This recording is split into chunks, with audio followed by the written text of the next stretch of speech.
By ons handskrif het ek vir jou 'n klein nota hier aan die kant gemaak. Dit sê, moenie jou hand oplig nie en raak aan die onderste lyn.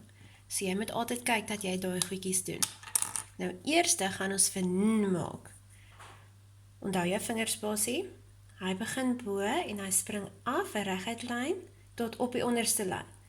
Dan spring hy terug op dieselfde lyn, hy maak rond bo en hy kom weer af tot op die onderste lyn.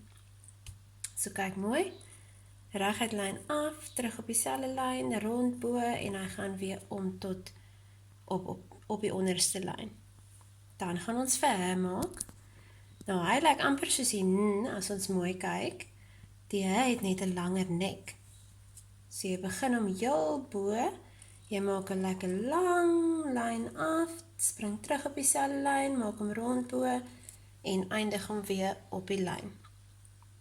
Begin hom daar bo, spring af tot op die onderste lyn, terug op dieselfde lyn, rond en eindig hom weer op die onderste lyn. Dan gaan ons ook vir 5 oefen. Onthou, hy het eers 'n nek, dan 'n boepens en dan sit ons eers sy hoed op. Jy maak sy nek, dan sy boepens en dan sit ons eers sy hoed op. En hy moet ook raak aan die onderste lyn.